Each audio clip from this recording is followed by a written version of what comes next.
नमस्कार दोस्तों, स्वागत है आप सभी का एमके क्लासेस में। मोशन एंड इट्स टर्म हम पढ़ रहे थे फाइनेंस अकाउंट असिस्टेंट और सब इंस्पेक्टर की पोस्ट के लिए। चलिए आज की वीडियो शुरू करते हैं। मोशन के बारे में समझेंगे। मोशन क्या होता है?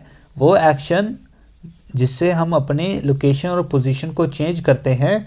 लोकेशन और पोजीशन को चेंज करते हैं उसको क्या कहते हैं? हम उसको कहते हैं मोशन। और study of motion without considering the force और एनर्जी। फोर्स और एनर्जी को कंसीडर किए बिना जो हम मोशन को समझते हैं उसको क्या बोलते हैं? उसको बोलते हैं काइनामेटिक्स। क्या बोलते हैं?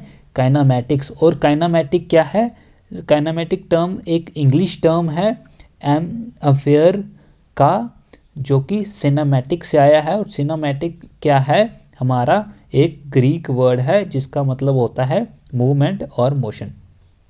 ठीक है। The study of motion without considering force and energies उसको बोलते हैं काइनेमैटिक्स। ठीक है। और मोशन क्या होता है? एक्शन ऑफ चेंजिंग लोकेशन और पोजीशन, तो उसको बोलते हैं हम मोशन बोलते हैं उसको। ठीक है। तो लोकेशन ओके। अगला क्या है?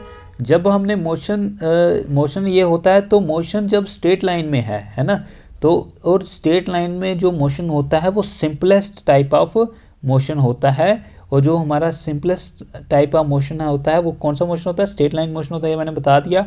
और इस मोशन को हम रेक्टिलिनियर मोशन भी कहते हैं। कौन सा मोशन कहते हैं? हम उसको रेक्टिलिनियर मोशन कहते हैं।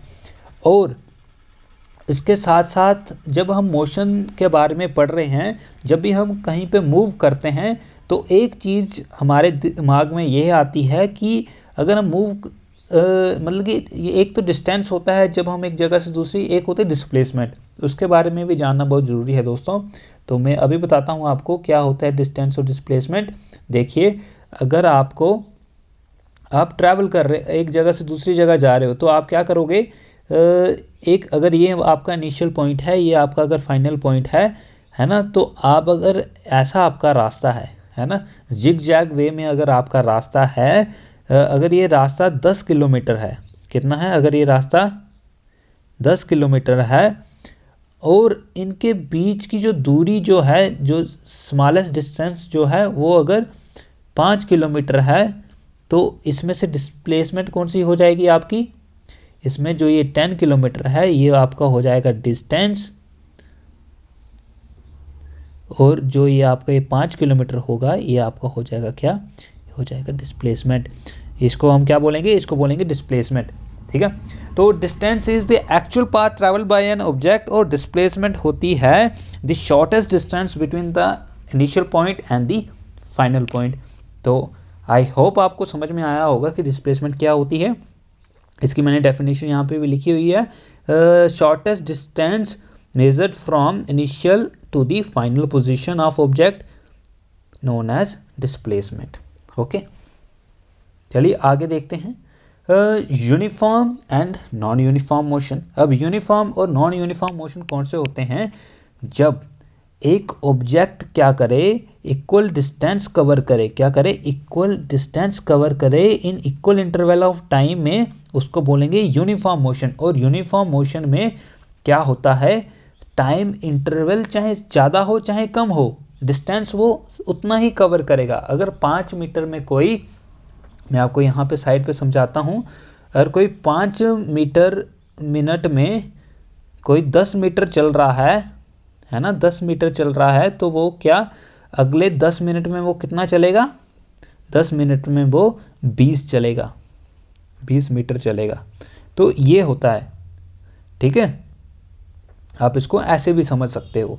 तो ये हमारा क्या होता है कि जितना टाइम बढ़ता है उतना ही हमारा क्या बढ़ती है?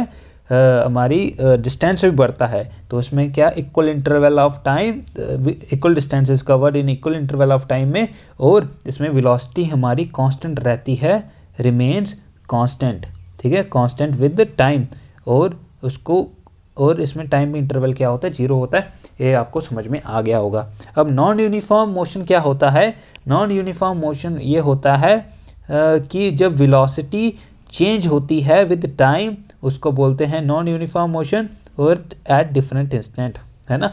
अलग अलग समय में हमारी अलग अलग वेलोसिटी होती है। ज़्यादातर हम जब भी एक जगह से दूसरी जगह पे जाते हैं तो नॉन यूनिफॉर्म मोशन का इस्तेमाल करते हैं, क्योंकि हमारी स्पीड हर वक्त सेम नहीं रहती। ठीक है, अगला जो हमारा टॉपिक है वो ये है कि क्वांटिटीज़। अब क्वांटिटीज़ कैसी होती हैं? क्वांटिटीज़ या तो स्केलर होती है या तो वेक्टर क्वांटिटी होती है ना।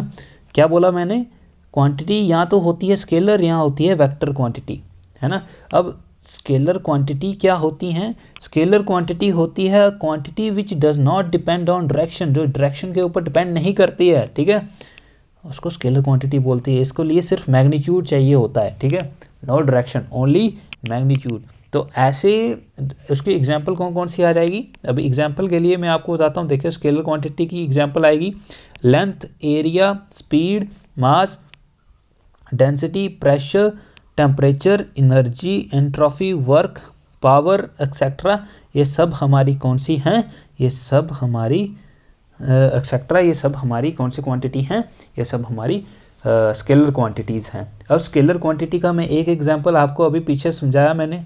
अच्छा, ये मिट गया, कोई बात नहीं, मैं यहाँ पे समझा देता हूँ। मैंने बताया क्या, अगर हम चलेंगे, है ना, अगर ये हम 10 किलोमीटर चले, ये हमारा एक्चुअल पाथ ट्रैवल्ड है ना। ये क्या है? हमारा एक्चुअल पाथ ट्रैवल्ड है, जो ये हमारा 10 किलोमीटर है।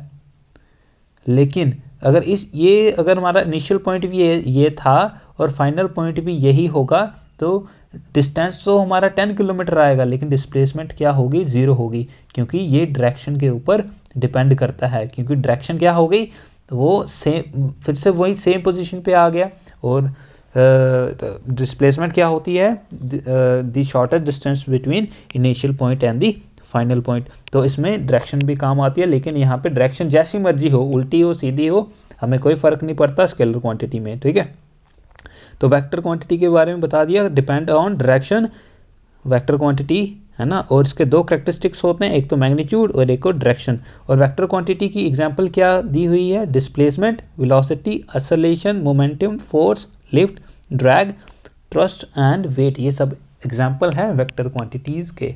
ठीक है, लर्न कर लेना। एग्जाम में अगर पूछें कि वेक्टर क्वांटिटी कौन सी है इनमें से, तो उसमें आपको बताना पड़ सकता है। ठीक है, अगला है कि स्पीड।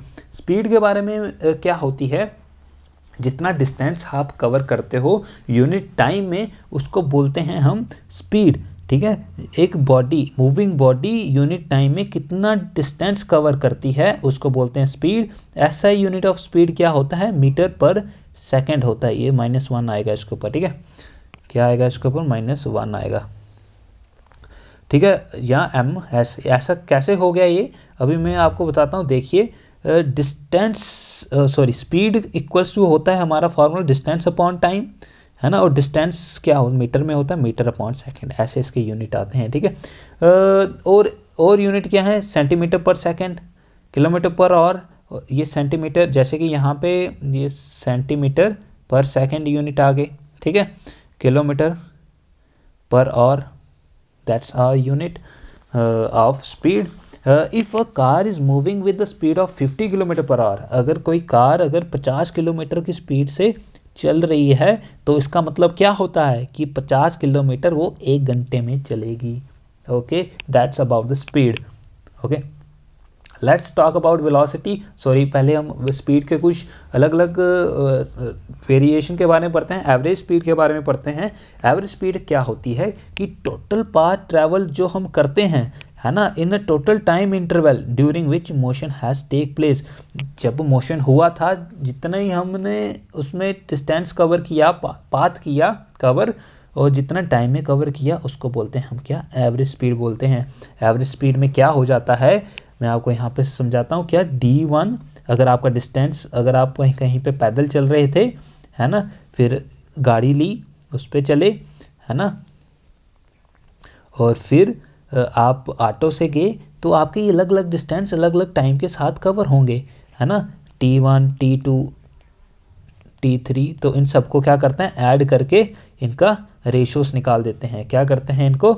इसका आएगा d1 plus d2 plus d3 upon में जाएगा ये t1 plus t2 plus t3। ठीक है, जो कि हमारी एवरेज वेलोसिटी का आ जाएगा, ठीक है। और इस वेलोसिटी स्पीड के बारे में, एवरेज स्पीड का आ जाएगा।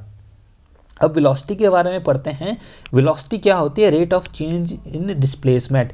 पहले तो डायरेक्शन चेंज हो रही थी स्पीड में, है ना, पाथ लेंथ चेंज हो रही थी, लेकिन इधर होता है डिस्प्लेसमेंट। डिस्प्लेसमेंट चेंज होती है विद रिस्पेक्ट टू टाइम, उसको बोलते हैं हम क्या? वेलोसिटी। और वेलोसिटी के भी ऐसा यूनिट मीटर पर सेकंड होते हैं, क्योंकि चाहे ये स्पीड है चाहे वेलोसिटी है, डिस्प्लेसमेंट हमारी लेंथ होती है। डिस्प्लेसमेंट तो हमारी क्या होती है? लेंथ होती है, और लेंथ के यूनिट हमारे मीटर ही रहेगा, और टाइम के सेकंड। तो आगे हमारा metre upon second same unit रहते हैं, बस फ़र्क कितना होता है, यहाँ पे आती है डिस्प्लेसमेंट, जो कि कहानी को बदल देती है। इट इज़ अ डायरेक्शन, है ना। और वेलोसिटी में क्या होता है? स्पीड की, मान लीजिए जब हम स्पीड को डायरेक्शन के साथ लेंगे तब उसको वेलोसिटी बोलेंगे, ठीक है। और इसमें डायरेक्शन भी होती है और मैग्नीट्यूड भी होता है, जो तो हमें पता है। और एवरेज वेलोसिटी भी वही सेम, मैंने जो आपको बताया कि जो एवरेज स्पीड होती है वैसे ही एवरेज वेलोसिटी होती है। बस फ़र्क ये होता है, जो ये यहाँ पे d1 है, यहाँ पे डिस्टेंस की जगह क्या होगा? ये होगी हमारी डिस्प्लेसमेंट। ओके, ये हमारी क्या होगी? डिस्प्लेसमेंट होगी,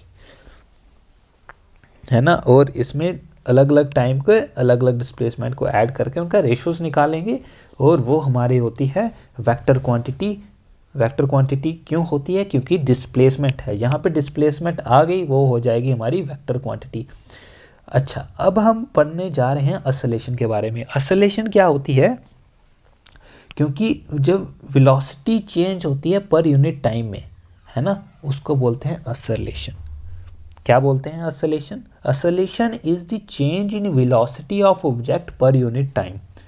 अगर, और ये भी हमारी वेक्टर क्वांटिटी है। क्यों? Velocity is our vector quantity. Velocity क्या है? वेक्टर है ना। तो ये भी हमारी क्या सी क्वांटिटी होगी? वेक्टर क्वांटिटी हो जाएगी, ठीक है। और इसका ऐसा यूनिट मीटर पर सेकंड नहीं होते, मीटर पर सेकंड स्क्वायर होते हैं, ठीक है। तो जब भी आप पीडीएफ देखते हो ना, तो पीडीएफ के साथ साथ आप ये भी देख लिया करो कि नोट्स, सिर्फ नोट्स मतलब कि वीडियो भी देखा करो, है ना, क्योंकि बीच में टाइपिंग कुछ एरर्स होते हैं, वो सिर्फ वीडियो में ही आप अगर देखोगे तभी पता चलेंगे। अच्छा, आगे देखते हैं। इंस्टेनियस असलेशन क्या होती है? इंस्टेनियस असलेशन का मतलब होता है जब आप असलेशन कर रहे हो उस ऑब्जेक्ट के ऊपर और स्पेसिफिक मोमेंट ऑफ टाइम में, है ना, उसको इंस्टेनियस असलेशन बोलेंगे। क्या? जैसे कि आप गाड़ी चला रहे हो तो आपकी वेलोसिटी चेंज होती है ना, अलग अलग टाइम में वेलोसिटी चेंज होती है टाइम के साथ, है ना। जब आप अपनी डायल के ऊपर देखते हो, है ना, अपने डायल के ऊपर देखते हो, स्पीड के डायल के ऊपर, जिस टाइम पे आपने अपनी स्पीड देखी, क्या? At specific moment of time में जब आपने अपनी स्पीड या वेलोसिटी देखी, उसको बोलते हैं इंस्टेनियस असलेशन, ठीक है। क्या बोलते हैं उसको? इंस्टेनियस असलेशन बोलते हैं। और दोस्तों, रिटार्डेशन क्या होती है? जब हमारी नेगेटिव असलेशन होती है ना, देखिए, जब आप अपनी बाइक को क्या करोगे? रोकोगे। जब आप अपनी बाइक को क्या करोगे? स्टॉप करोगे, तो आप अपनी स्पीड को, वेलोसिटी को कम करोगे, वेलोसिटी को करोगे कम, और वेलोसिटी जब होगी कम तो इसका मतलब क्या? असलेशन हमारा रिटार्डेशन बन जाएगा। डी असलेशन भी उसको बोलते हैं। और velocity of the object decrease, इसकी जो इनिशियल वेलोसिटी होती है, इसकी जो इनिशियल वेलोसिटी होती है वो क्या होती है? फाइनल वेलोसिटी से ज़्यादा होती है, या आप ऐसे बोल सकते हो कि final velocity is less than the initial velocity, क्योंकि आपने गाड़ी को रोका है, और इसको नेगेटिव असलेशन हो जाती है, क्योंकि वेलोसिटी आप कम कर रहे हो वेलोसिटी को। Okay, let's talk about next topic. तो अब हम पढ़ रहे हैं graphical representation of motion distance time graph के हिसाब से। देखिए, जब हमारा यूनिफॉर्म स्पीड होती है, क्या होती है? स्पीड यूनिफॉर्म होती है, तब हम क्या करते हैं? जब हमारी स्पीड क्या होती है? यूनिफॉर्म होती है, तब क्या होता है? हमारा जो डिस्टेंस होता है ना, वो इक्वल इंटरवल ऑफ टाइम में इक्वल डिस्टेंस कवर कर रहा होता है। इसका मतलब क्या? मैं आपको इधर ग्राफ में दिखाता हूँ। अगर ये आपका 10 मीटर है ना, ये आपका अगर 20 मीटर है ना, ये आपका अगर 30 मीटर है, तो क्या हो रहा है दोस्तों? अभी मैं आपको इधर से दिखाऊंगा। ये देखो, अगर आपका टाइम अगर यहाँ पे 5 है, ये 5 मिनट है, यहाँ पे 10 हो गया, यहाँ पे 15 हो गया। तो क्या होगा दोस्तों, जो ये आपका ये ग्राफ बनेगा ना, ये एकदम एक दूसरे के साथ ऐसे टच होंगे, ये और ये ऐसा ग्राफ बनेगा और एकदम स्ट्रेट लाइन ग्राफ बनेगा, एकदम सीधा और नॉन यूनिफॉर्म स्पीड में, यूनिफॉर्म स्पीड में, जब हमारा डिस्टेंस इक्वल डिस्टेंस कवर होगा in equal interval of time में। लेकिन जब नॉन यूनिफॉर्म स्पीड होगी तो क्या होगा, हमारा अनइक्वल डिस्टेंस कवर होगा। तो ग्राफ एकदम टेढ़ा ऐसा भी जा सकता है और ऐसा भी जा सकता है, क्योंकि हमारे डिस्टेंस क्या है, हमारा डिस्टेंस यहाँ तो बढ़ेगा यहाँ तो कम होगा अलग अलग टाइम में, तो ऐसा ग्राफ हमारा जाता है। चलिए आगे देखते हैं दोस्तों, जब वेलोसिटी टाइम ग्राफ में हम अपने इन यूनिफॉर्म और नॉन यूनिफॉर्म मोशन को देखेंगे या एक्सेलरेशन को देखेंगे, तो उसमें क्या होता है, देखिए जब वेलोसिटी टाइम ग्राफ आता है ना, वो एकदम स्ट्रेट लाइन चलता है। क्यों? अगर आपने 50 मीटर पर सेकंड की स्पीड रखी थी, तो टाइम चाहे 1 घंटा हो 2 घंटा हो और आपका यूनिफॉर्म मोशन है, तो वेलोसिटी तो सेम रहनी है,